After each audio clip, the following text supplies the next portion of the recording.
साधारण ब्याज पर उधार दी गई एक राशि एक वर्ष में 6,076 रुपया तथा 4 वर्ष में 75,004 रुपया हो जाती है, तो मूलधन ज्ञात कीजिए। आइए इसको इजी वे में सॉल्व करने का प्रयास किया जाए। यानी जानते हैं, यहाँ कह रहा है कि एक वर्ष में कितना रुपया हो जाता है जी? एक वर्ष में 6,076 रुपया, यानी ये ब्याज सहित हो जाता है, इसमें मूलधन और ब्याज दोनों है। और 4 वर्ष में 75,004 रुपया हो जाता है। तो जानते हैं इसका मूलधन ज्ञात करना है। तो जानते हैं सबसे पहले, आइए इजी वे में इसको निकालने का प्रयास करते हैं। जानते हैं 75,004 घटाव 6,076, जो ये अंतर है यहाँ लिख देना है। तो एक वर्ष का एसआई निकल जाएगा। एक वर्ष का एसआई के मतलब होता है एक वर्ष का ब्याज निकल जाएगा।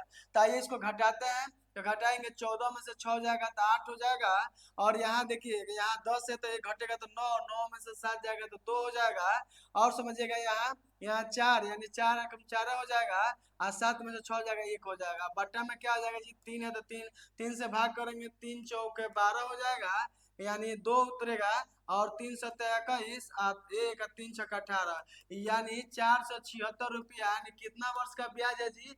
एक वर्ष का ब्याज, यानी साधारण ब्याज 476 रुपया है। तो बोला क्या है? मूलधन ज्ञात करना है। तो जानते हैं एक वर्ष का ब्याज और मूलधन 6,076 रुपया है। तो एक वर्ष का ये ब्याज निकलबे किया है।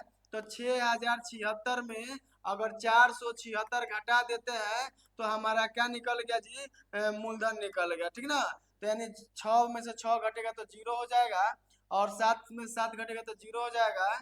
और यहाँ बचेगा 10, 10 में से ये 4 घटेगा तो 6 हो जाएगा। और ये 6 में से 1 कम हो जाएगा तो 5 हो जाएगा। यानी 5600 रुपया हमारा क्या निकल गया जी? मूलधन निकल गया। यही हमारा राइट आंसर होगा।